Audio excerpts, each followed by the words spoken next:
Reporte 10. Entrevistas y comentarios con los personajes de la política, la economía, la sociedad, la cultura y el deporte que inciden en la vida de quienes habitamos en la península. Reporte 10, conducido por Lilia Arellano, Abelardo Martín y Francisco Rodríguez. Periodistas con 4 décadas de experiencia en prensa, radio y televisión nacionales. Reporte 10. Comenzamos. ¿Qué tal? Gracias por estar con nosotros en este Reporte 10, en ausencia de sus titulares Paco Rodríguez y Lilia Arellano. Les saluda Edgar Morín. Esta ocasión tenemos a un viejo conocido del programa, Fernando Coronado. Gracias por estar con nosotros y quédese porque vamos a hablar de emprendimiento, vamos a hablar de hipsters y vamos a hablar de algo que obsesiona a muchísimas personas, es decir, cómo se hace uno rico con además un negocio hipster. Claro. Fernando, gracias por estar con nosotros y platícanos primero cómo surge esta idea de hacernos ricos con un negocio hipster, cómo convertir esto en un libro y ¿qué significa emprender también? Perfecto, pues claro que sí. Muchas gracias antes que nada por la invitación, por este espacio que me dan, que siempre vengo muy contento a ver muchos temas. En otras ocasiones vine a hablar pues de opinión pública y otros factores. Ahora vamos a hablar de emprendimiento. El proyecto del libro surgió justamente de un estudio de mercado que hicimos. Nuestra agencia pues ha estado muy enfocada a ese tema. Todos los años hacemos estudios de emprendimiento y en este último reporte pues vimos datos muy interesantes. Fue un año que pues tuvo muchos cambios en nuestro país y empezamos a ver hallazgos muy interesantes que en nuestra experiencia creímos muy oportuno adaptarlos, tropicalizarlos, aterrizarlos y de alguna forma hacer un manual para que las generaciones que están a punto de emprender pues tengan un camino mucho más asertivo. Hubo un dato a mí que me impactó mucho de esa investigación y es que más de la mitad de los proyectos en México fracasan por una falta de planificación.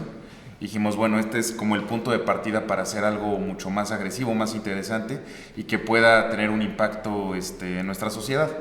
Por eso fue más o menos el contexto del libro.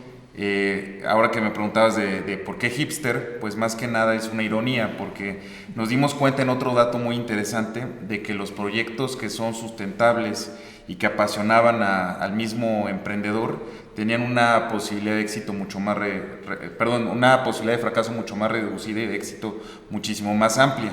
Entonces eso pues nos brinca porque vemos que el enfoque de hacer dinero con los grandes ejemplos capitalistas que tenemos, además muy buenos en nuestro país, está llevando justamente a la bancarrota a estos proyectos. Y en contraparte, todo lo que está haciendo ecológico, todo lo que está haciendo orgánico, todo lo que está teniendo, se está, digamos, enganchando al tren de estas tendencias mundiales, está teniendo una posibilidad de ser mucho más certero en atender las necesidades de los consumidores. Digamos que algo que es interesante en los planteamientos es que hay una transformación del capitalismo, que habría una transformación del tipo de negocios, y sin embargo llama la atención cómo a veces esta organización político-administrativa dificulta el emprendimiento. Claro. Sí, puede haber buenas ideas, puede haber buenos planes, es difícil, nos dices, que esto se organice, se materialice. Así es. Pero ¿qué pasa con esta organización político-administrativa? ¿Cómo puede ser un emprendedor, hipster o no, para sortear estos obstáculos que dificultan, digamos, en los hechos, que alguien con una buena idea pueda lo mismo obtener financiamiento que desarrollarla? Claro, pues mira, la primera etapa para nosotros, lo más importante, justo partiendo de esa situación, es que el emprendedor evalúe si lo está haciendo realmente por una convicción y porque tenga a lo mejor todas las características necesarias para lograrlo, o se está dejando llevar por algún tipo de moda. En el manual, en el primer capítulo, justamente hacemos una especie de examen psicométrico que evaluamos desde cosas muy numéricas como el IQ, como la capacidad administrativa, como el liderazgo, como la comunicación, el trabajo en equipo, y sobre todo les hacemos una batería de preguntas sobre sus hábitos de consumo y su estilo de vida. Al final con los puntajes hacemos ver a la persona si al menos matemáticamente está en el intervalo de lo que un emprendedor promedio logra. Y también que se replantee en cuanto a objetivos de vida si los puede cumplir a través de un proyecto de emprendimiento, si su camino ideal es el del mundo corporativo o godín, como se dice un poco coloquialmente, o a lo mejor una tercera vía que es un esquema híbrido, de que tengo mi trabajo fijo, pero también tengo mi proyecto independiente y tengo dos fuentes de ingreso que me dan cierta estabilidad a futuro. Hay datos, por ejemplo, de la MIPSI, que son muy dramáticos porque nos dicen que toda esta generación millennial que está pasando, en su vejez, además de que están renunciando a los trabajos fijos, pues están renunciando a las prestaciones de ley, al ahorro para el retiro, a tener algún tipo de seguridad social para salud y otros aspectos. Fracasan sus negocios y cuando son viejos ni tienen trabajo ni tienen prestaciones y va a quedar una generación totalmente en el olvido. Entonces, este libro trata de concientizar mucho sobre esos temas para que la persona elija el camino ideal y que pues pueda mejorar sus posibilidades y oportunidades dentro del mercado mexicano, que ha estado muy cambiante. Otro dato que vimos ahora que comentamos lo político-administrativo es que una de las principales barreras que ven los emprendedores, que lo ven como ellos autodefinen como el tercer socio, es al mismo gobierno, porque les impone mucho, valga la redundancia, el tema fiscal, el tema de los impuestos. Dicen, o sea, tener al gobierno que muchos perciben que no les está aportando lo suficiente, pues no me está agradando del todo, ¿no? Entonces también aquí vemos un reto, digamos, tanto de iniciativa privada como del sector público, de poder integrar estos dos mundos y empujarnos todos en paralelo para que pues funcione bien la maquinaria y que sea un ganar-ganar, ¿no?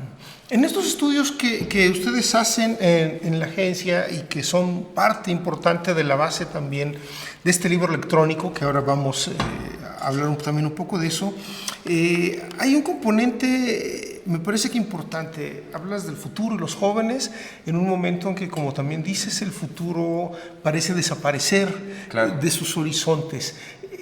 ¿Qué tipo de emprendedores encontramos, tanto en los estudios como en el libro? Claro, pues en ambos vemos emprendedores muy improvisados, lamentablemente, que de repente dicen, tengo una muy buena idea, y como han visto grandes ejemplos de líderes mundiales que con una idea moderadamente creativa se hacen multimillonarios, estos ejemplos americanos que siempre llaman mucho la atención, creen que ese es el camino que van a seguir y creen que una idea es suficiente para hacerse de un gran patrimonio. En estadísticas esto no ocurre porque además de generar una ventaja competitiva tecnológica, nosotros recomendamos que haya muchos más diferenciadores, muchos más aspectos que hagan que la marca se haga sólida, fuerte y que pueda competir. Ahorita ha habido una appmanía de muchos proyectos interesantes a través de aplicaciones móviles, por los cuales, pues, mediante un sistema principalmente de intermediación, la gente busca hacer mucho dinero. Hay ideas muy buenas que hemos visto de mexicanos bastante creativos, sin embargo, estas ideas son fácilmente clonables por un canadiense, por un ruso, por un norteamericano, por alguien de cualquier otro país que llegan además con más inversión, que a veces hasta pilotean en algún país de América Latina su concepto y después le dan la vuelta. Entonces al final, si no tuvo un diferenciador más allá de la tecnología, va a ser un negocio fácilmente clonable y les van a dar la vuelta en muy poco tiempo. Entonces también queremos concientizar de esos temas. Hay una premisa que tenemos en la primera etapa del libro, en la cual nosotros sostenemos que ser de primer mundo versus ser de tercer mundo no necesariamente debe tener una visión económica, sino más bien psicológica, y que a veces las barreras las estamos poniendo nosotros mismos, porque queremos competir en las mismas condiciones que grandes potencias, cuando nuestras ventajas, nuestros beneficios, nuestra creatividad, nuestra manera artesanal a veces de hacer negocios, no la estamos viendo y queremos copiar en lugar de lanzar nuestras propias propuestas. Digamos que estas apps, por lo que dices, tendrían un futuro difícil, es decir, está más como en el ámbito del imaginario que de la realidad, que esto funcione. ¿O qué campo encuentras ahí? Pues mira, hace una década ver a las apps de alguna forma tan madura y en un mercado tan desarrollado era impensable, inimaginable. el ritmo en el que el mundo se está moviendo en telecomunicaciones, en tecnología, en innovación, no creo que tenga precedente, al menos desde un punto de vista de mercadológico. Si vemos un boom, una sobresaturación de esto. Yo basándome en la vida útil de todas estas tendencias y de las mismas redes, etcétera, yo creo que también va a haber algo más evolutivo de las mismas apps en el corto plazo. Entonces yo tampoco jugaría todas mis cartas a una app, digamos, aunque fuera muy sólida la digamos, creación, tendríamos que ir viendo como nuevas aristas, nuevas vertientes para ir innovando dentro de ese mismo esquema. Es muy complicado porque también la competencia no tiene muchos candados, y si realmente no haces una propuesta en una app demasiado exclusiva, vemos lo que vemos todos los días, ¿no? De que sale una y al otro día sale una que cubre exactamente la misma necesidad y que prácticamente con diferencias mínimas ofrece lo mismo. Sí. Además de esta improvisación, de este problema de tipo jurídico inclusive, claro, sí. ¿Qué otro rasgo encuentras de estos emprendedores mexicanos jóvenes? Pues mira, ¿Qué sería relevante? Te lo puedo platicar en dos bloques. Los millennials, de plano, por una situación más, yo atribuyo más económica que característica de su generación, piensan mucho más en el corto plazo. Ya no traen lo que los que somos todavía la generación X traíamos, de tener una propiedad, de tener un patrimonio, de ir generando cierta riqueza, de heredar a nuestros hijos. Ellos ya están más en una visión cortoplacista, en la cual más bien quieren salario emocional que salario económico, prefieren un viaje a tener una propiedad, y si es un viaje hippie de experiencia que presumen además en muchas redes sociales, está increíble. Y la generación de centennials, que son, digamos, mucho más jóvenes, ellos están teniendo una especie de retroceso, como un salto para atrás. Ellos ya no están siendo tan adictos a redes sociales, están valorando mucho su privacidad, están teniendo una, dos, se están adaptando mucho a WhatsApp, Instagram. Dependiendo del nivel económico es, digamos, la herramienta B que utilizan. Por ejemplo, nivel AB, la gente de nivel alto se acomoda bien con Twitter en México, por poner un ejemplo, pero ya están más limitados en esto y se está dando un salto para atrás en algunos bloques hasta demasiado dramático, desde los extravagantes que ya no quieren ni siquiera tener celular y que nada más quieren consumir cosas orgánicas, etcétera, que se está haciendo un mercado cada vez más amplio, hasta los que siguen moderadamente teniendo esta tendencia tecnológica en crecimiento. Entonces yo creo que esa generación se va a diversificar mucho más, y creo que también es en pro de mejorar la calidad de roce humano, güey. Bueno, esa es una percepción ya más personal, ¿no? Porque siento que nos hemos robotizado mucho con esta sobresaturación en las telecomunicaciones. Claro. Algo que es muy importante, digamos, en la propia dinámica del capitalismo es, bueno, pues cómo aprende uno a hacer negocios. Claro. Y con estas características que dices, bueno, parecería que el entorno social tampoco está muy enfocado a generar, digamos, esta educación. Es decir, hay un discurso que dice, bueno, hay que emprender, pero ¿cómo aprende uno eso? Podríamos ver que las grandes fortunas, los grandes empresarios, pues van entrenando a los hijos, a los nietos con negocios pequeños, claro, y van creciendo. Pero una persona que no tendría esta educación, además de leer obviamente tu manual, sí, ¿qué debe tener en cuenta? Sí, además del comercial, sí, de leer el manual, por supuesto. No, yo creo que concientizar a cada una de las personas de cuáles son sus objetivos personales de vida es muy importante para tener un primer paso. En países como Estados Unidos, ser una persona de prestigio prácticamente es algo que te lo da el dinero. Nosotros como mexicanos creo que podemos aspirar a algo mucho más ambicioso, en la que tengamos un enfoque justo de sí generar dinero, sí generar patrimonio, sí generar empleo y estabilidad para uno mismo, ir cubriendo de paso a paso la pirámide de Maslow hasta un nivel bastante bueno, pero por otro lado también es ver cómo aportar algo a la comunidad, cómo ayudarnos entre nosotros. El tema, hay una P en mercadotecnia que se añadió recientemente, de las tradicionales, que es la de persona, refiriéndose mucho a lo que son las alianzas estratégicas, y con esta ideología de tener un crecimiento horizontal, de ayudar a otras empresas para que juntos tengamos un bloque de aliados interesante y no vaciados o encerrados en un solo bloque de empresa, ¿no? Es un poquito abrirnos ya la perspectiva y las puertas, y también ver la mejor forma de internacionalizar nuestros productos y servicios. Y esto también se puede hacer a través de alianzas estratégicas con otros países. Por ejemplo, China está logrando, o como todos sabemos, ya es prácticamente la potencia mundial más poderosa, y lo ha hecho a través de buena parte un juego con los tipos de cambio, que eso es algo también que debate mucho el libro. ¿Por qué no ofrecer servicios de tipos que nosotros ni siquiera estamos explorando? Arquitectónicos, legales, internacionales, mercadológicos, como en nuestro caso, y empezar a hacer una oferta con otros países del mismo vecindario, en las que de una forma compartida hagamos los procesos más económicos, y que podamos hacer una oferta a lo mejor para venderla a primer mundo y ganar muy bien a través de esta paridad, ¿no?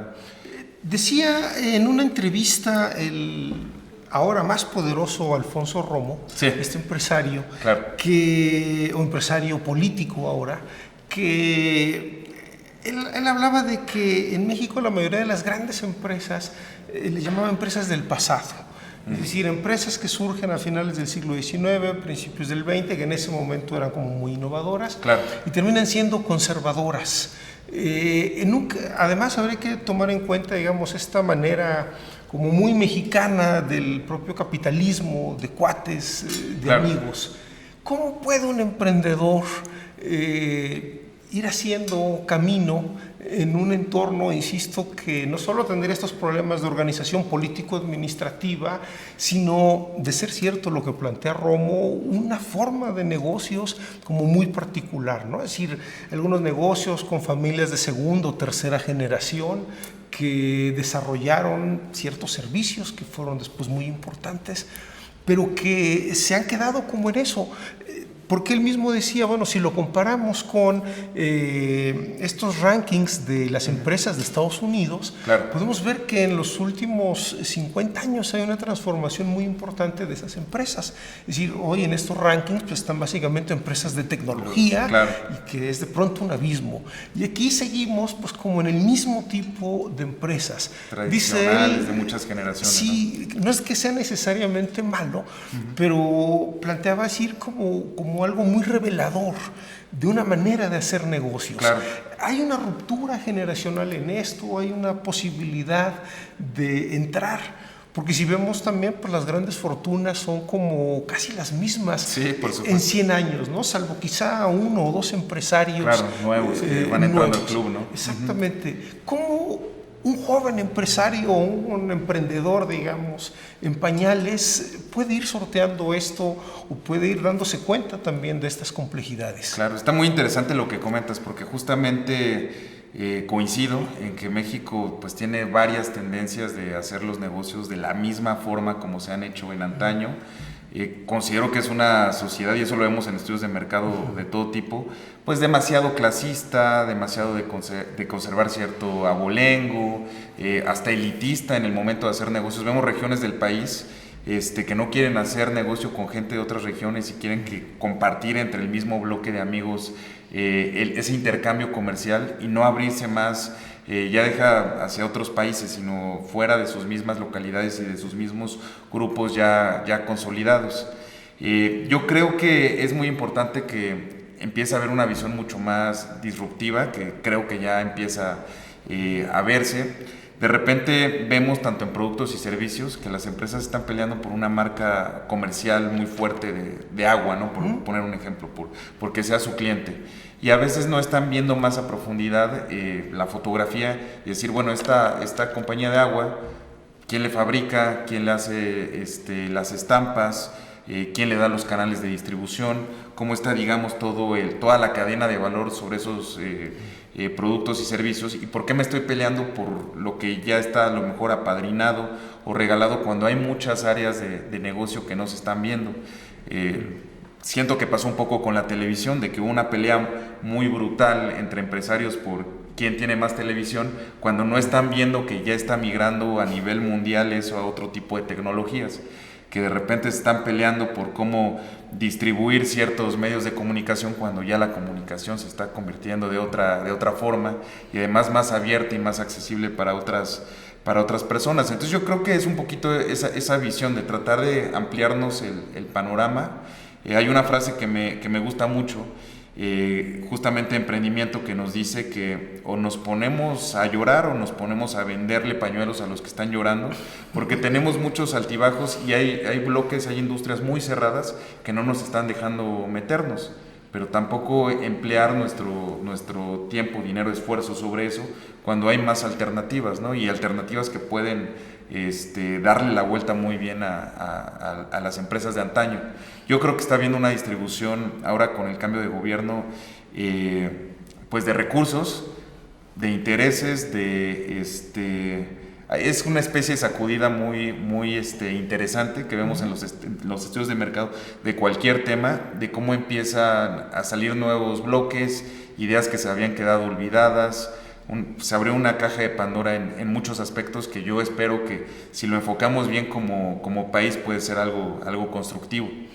Algo que me llama mucho también la atención en este sentido, perdóname que insista, de pronto tenemos en los últimos 30 años a algunos de los empresarios más ricos del mundo, ¿no? Es decir, un capitalismo, digamos, de grandes ligas, con empresas que tendrían una presencia casi global, ¿no? Claro. O regional y global.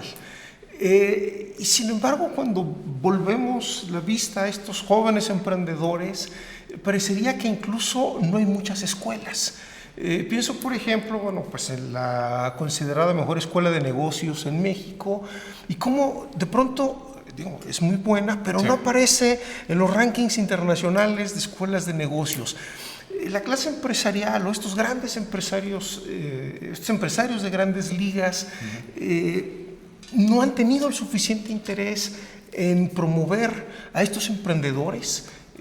¿Cómo ves tú esa parte? Porque digamos, este manual electrónico es muy interesante en términos de cómo tú puedes empezar a ver una serie de cosas, a no ser improvisado. Claro.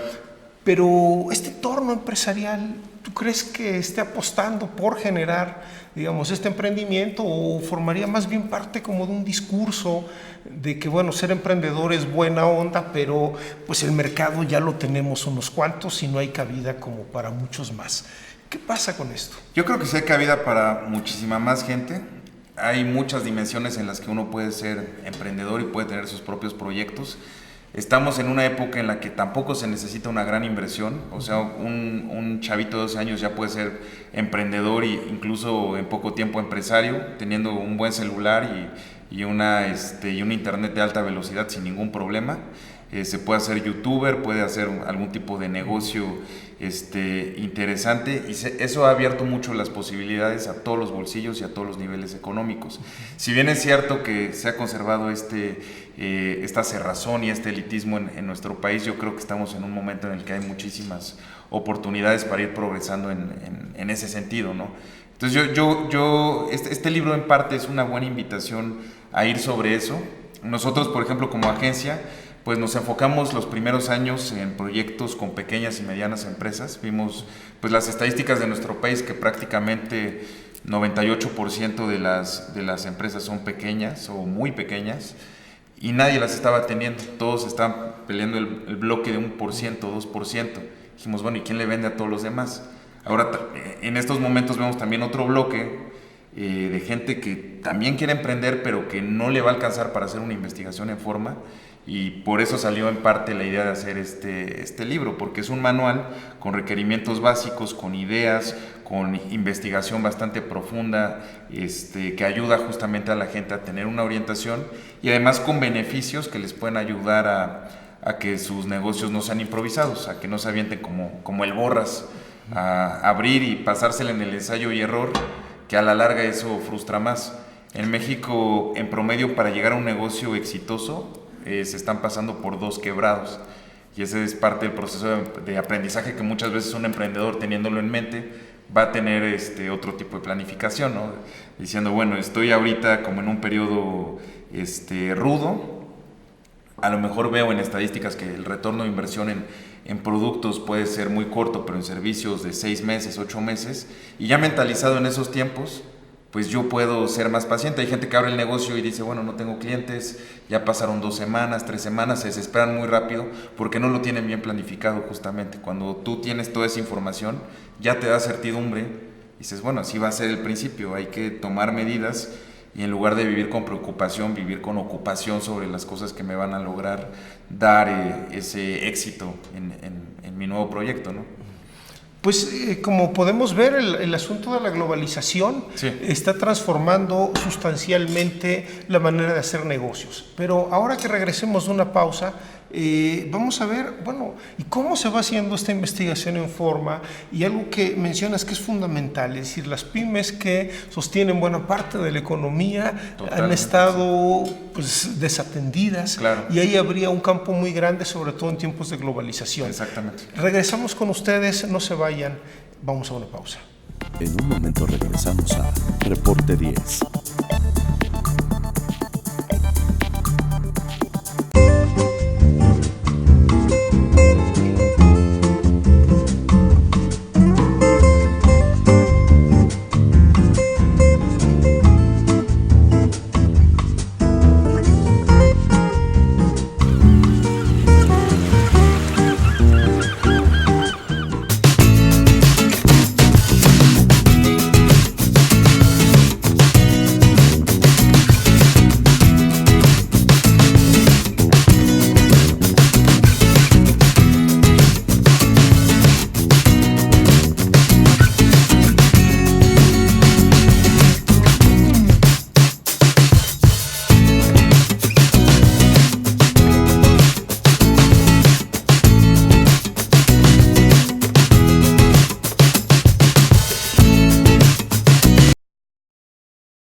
El Plan Municipal de Desarrollo 2016-2018 consolidará el desarrollo de Isla Mujeres. A través del eje rector Isla Mujeres con calidad de vida, serán dignificados los centros de población mediante la planeación urbana, gestionando ante las instancias correspondientes el equipamiento e infraestructura acorde a sus necesidades. Hoy, gobierno y sociedad suman esfuerzos haciendo futuro por un mejor Isla Mujeres.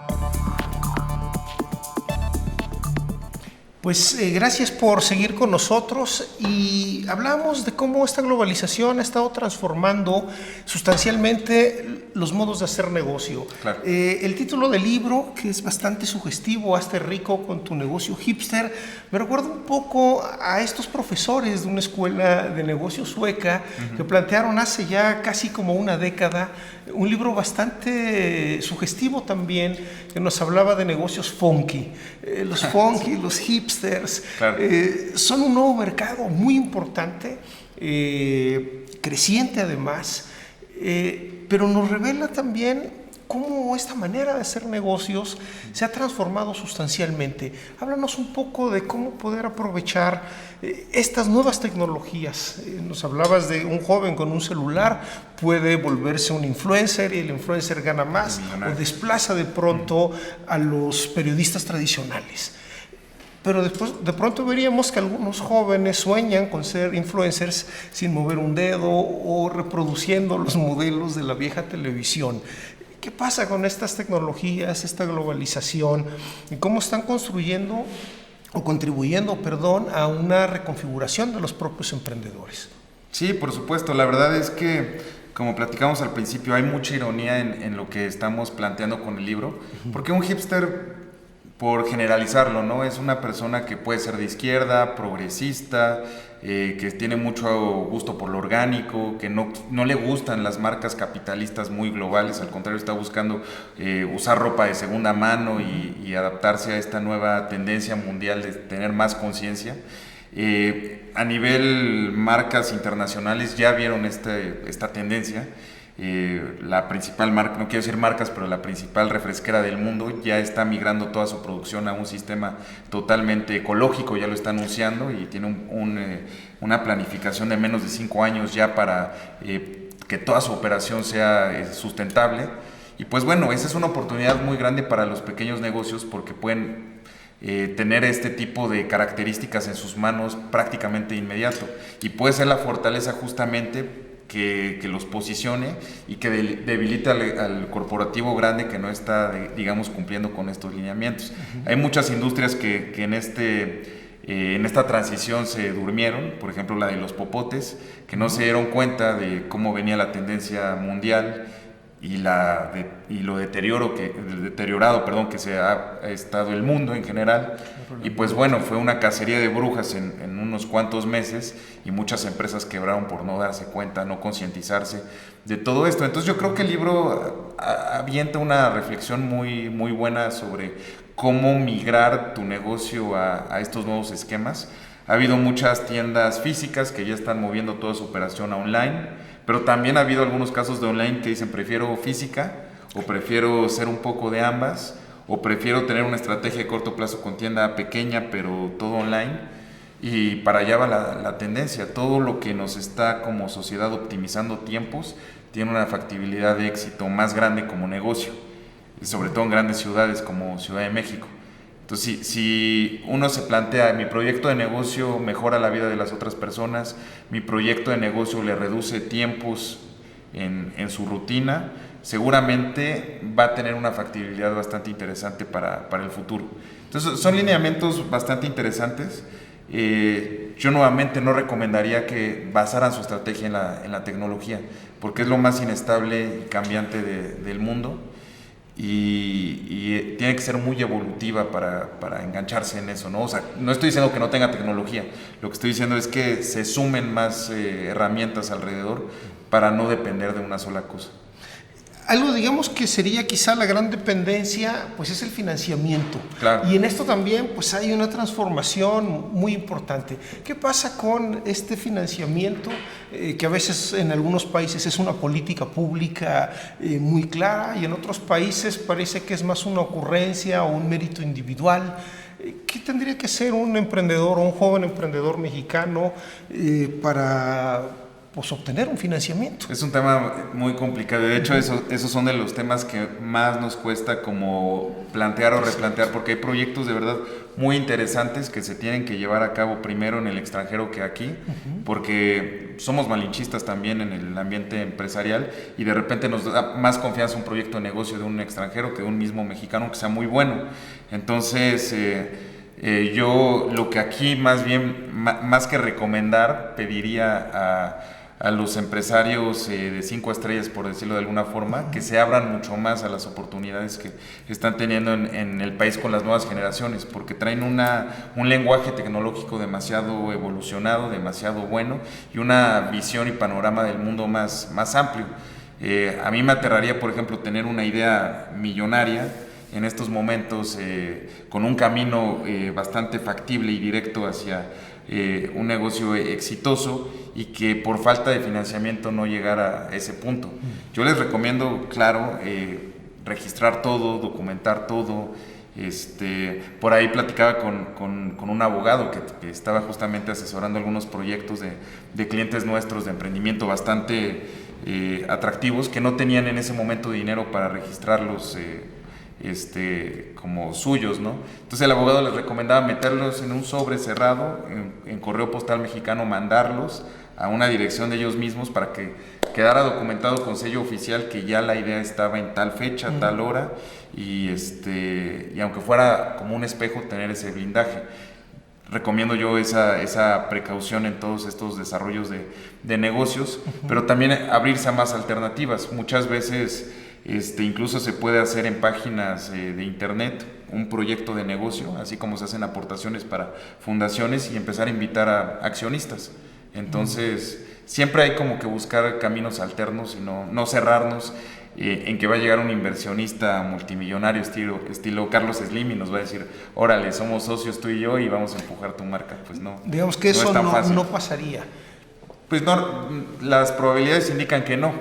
Por eso yo mismo recomendaría estar viendo plan B, C, D, muchas alternativas antes de lanzar la marca, ¿no? Okay. Y también otro camino, todo va a depender del giro en el que se enfoque, es de ir haciéndolo, digamos, autofinanciable. A veces se puede hacer un crecimiento paulatino en el que el mismo flujo te va dando para no endeudarte y no tener tanto socio. También es muy triste tener una buena idea y que la propiedad sea del banco y no de los verdaderos creadores. Por supuesto, algo en este sentido que es bastante interesante también del libro, porque además quienes nos hacen el favor de ver, no lo están viendo en pantalla, ahora lo verán, es que primero sale como libro electrónico.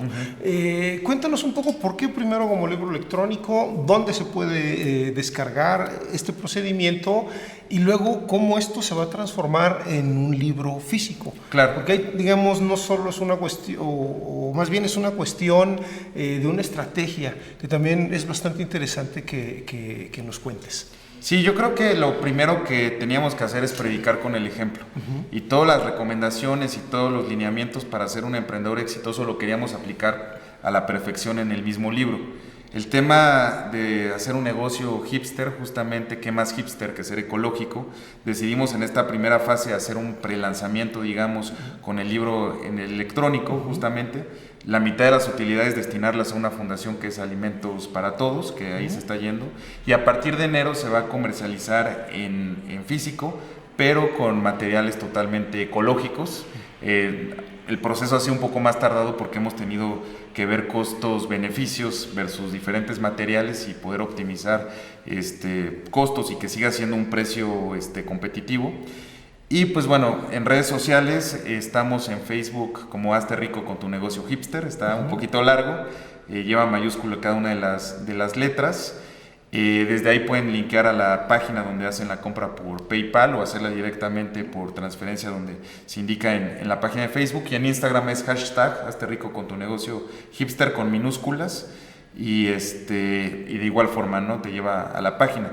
La página personal, hay una sección, es fernandocoronado.com.mx, hay una sección que se llama Mi Libro y desde ahí se puede comprar por PayPal o por transferencia bancaria. Digamos entonces que es un libro que está con los propios tiempos, ¿no? Con los propios tiempos, totalmente, y también con muchos beneficios en el sentido de que buscamos darles una cuponera, que es una sección del libro, en la cual van a tener un descuento especial con emprendedores de otros rubros. Cuando abres tu negocio te van a dar un trato preferente, personalizado, especial y a una módica cantidad. Viene el tema del psicométrico para que tú evalúes cómo son tus aptitudes. Viene un contenido muy interesante con estudios de mercado, con ejemplos, con casos de emprendedores, que incluso se hace la oferta dentro del mismo libro de empezar a hacer alianzas y citas con los mismos involucrados en el libro para hacer crecer los negocios. La mejor forma de ayudarnos es justamente con este tipo de crecimiento horizontal, ya no tan vertical como se ha visto siempre en México. Por ahí hay muchos videos rondando en redes de empresarios japoneses que sostienen que les llama mucho la atención la forma de hacer negocios en México por el clasismo, por cómo, así como es en la sociedad, ellos están remarcando en el organigrama los estatus, cómo es que el empresario mexicano es el que tiene un baño aparte y les deja otro baño a todos los trabajadores que tienen, cuando en otros países que ya han entendido cómo es una forma más inteligente de hacer negocios, lo hacen más comunitario, más general, sin estar denotando todo el tiempo los rangos. Entonces, esa forma de empezar a ver la forma de emprender y de hacer negocios está siendo pues pues el futuro, ¿no? Lo más interesante. Digamos que en esta transformación también de los propios negocios estaríamos, digamos, más cerca de que la información es la base de un buen negocio, más que las relaciones de poder o estas relaciones de cuates. Sí, totalmente. O sea, yo creo que podemos tener dos visiones, una más dramática, en la cual digamos es que la situación está muy difícil y es que las élites siempre son las que tienen las grandes empresas, etcétera, o no dejarnos y empezar a hacer propuestas dentro de las posibilidades que tenemos, pero el internet afortunadamente nos está ayudando a tener un alcance mucho más amplio y a igualar condiciones. Entonces creo que sin precedente como nunca, ahora uno puede destacar y puede tener más alternativas para hacer negocios buenos y sustentables y pensados en la comunidad y que además le den patrimonio a los involucrados. Es decir, que en este sentido tú notas un cambio en términos de esto ya que se llama la responsabilidad social.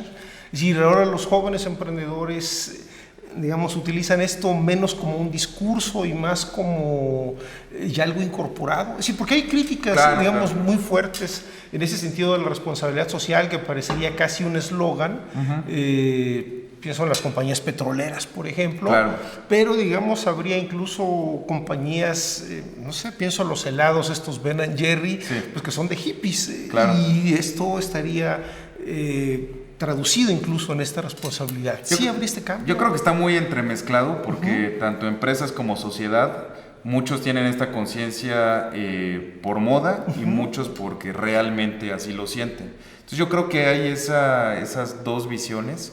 Que muchos corporativos lo vemos como la refresquera que platicaba, que tiene ahora lágrimas de cocodrilo, porque después de tantas décadas de estar contaminando el planeta, de repente sí ya están moviendo toda su producción al tema ecológico. Hay cierta inconsistencia en eso, se ve que tienen una visión muy capitalista, muy de generar dinero en poco tiempo. Eso ha sido su modelo de negocio y su interés principal. Creo que sí ha habido una concientización y aunque sea de pose, yo creo que es algo que ya está siendo constructivo a nivel mundial, que sea algo que está en la agenda, que es algo que estamos discutiendo y que es algo que se está promoviendo de una forma fuerte. O sea, ahora vemos a alguien tirar basura en la calle y ya es muy satanizado eso, y qué bueno que sean cosas que cada vez están siendo más señaladas. Eso sería como algo importante. ¿Qué otra cosa vale la pena que quienes nos ven no pierdan de vista en estos mecanismos para hacerse rico? Es decir, no es el dinero per se. Cuando uno revisa el libro, pues no es esta idea de que el fin es volverse rico, sino queda un poco también este sentido de que el dinero es un medio, y cambia un poco pues, la visión, digamos, de este capitalismo más propio de Rico MacPato hacia un capitalismo diferente. No sé si esto sea finalmente posible, pero sí habría como una transformación en esto mismo, ¿no? Claro, lo que nosotros proponemos es que haya un equilibrio, que finalmente contextualicemos la visión del empresario de una forma diferente, que seamos más críticos, o sea, que la gente también se dé cuenta de que tienen que hacer cosas mucho más constructivas. Sí es un tema muy complicado porque en el equilibrio, en generar, digamos, esa ecuación se pierden muchos. Cuando tú quieres hacer un concepto bastante pensado en la comunidad y de repente empiezas a hacer mucho dinero, pues tienes la tentación de voltear el esquema, que es lo que le pasa a bastantes. Pero ahí es cuando la parte espiritual se está dejando a un lado. Y pues vemos en estadísticas que esos negocios es como un cáncer, ¿no? O sea, hay dos momentos críticos que tienen los nuevos negocios. Uno es cuando ganan muy poco dinero y no tienen suficiente flujo. Y el otro, extrañamente, es cuando tienen más dinero. Porque es en el momento en que empiezan a pelearse los socios, en los que las prácticas empiezan a migrar a otro esquema, y ahí es cuando se separan, cuando quiebran, Entonces, analizar todo esto, tener las estadísticas muy a la mano, que por eso es muy importante, ya sea con este libro que estamos ahora promoviendo o con otras herramientas de estudio, la gente esté muy consciente de lo que tiene que pasar para llegar al punto crítico, ¿no? Tampoco me quiero ver muy idealizado al decir que teniendo productos responsabilidad social y teniendo una idea que te apasiona vas a lograrlo todo, porque también necesitas estrategia, necesitas un juego de ajedrez no se gana con un buen corazón, entonces claro. Se tiene creo que busca ese equilibrio justamente el libro, de que se vean los dos lados y que interiorice la persona para buscar su propio camino. Algo, perdón, que también es muy importante en lo que mencionas, tanto en la entrevista como en el propio libro, lo repito, el asunto del clasismo, el asunto del estatus, que se representa, digamos, en cosas como el baño aparte, ¿no? Que eso es muy característico. Sí, ¿cómo es esta cultura mexicana de los negocios? ¿Y qué es lo que estaría, desde toda esta experiencia que tienen en estudios de mercado y de vincularse con empresas del sector privado y del sector público, qué estaría cambiando o qué se impera en esta cultura mexicana de los negocios? Pues las marcas globales en telecomunicaciones están destacando justamente por buscar ambientes en los cuales los trabajadores se sientan como en casa, que sientan que es un trabajo nada godín, como decimos aquí coloquialmente, sino al contrario, que están haciendo parte de su creatividad y entretenimiento de cotidianidad, de sus características humanas, más a la mano que en otros esquemas. Empiezan a dejar de separar espacios, empiezan como a unificar, empiezan a hacer actividades más recreativas, empiezan a ponerles amenidades como en un club social, salitas de billar, salitas de juegos. Entonces empiezan a hacer una comunidad mucho mejor pensada y quitando ya la etiqueta de empleado y empezando a generar la de talento humano.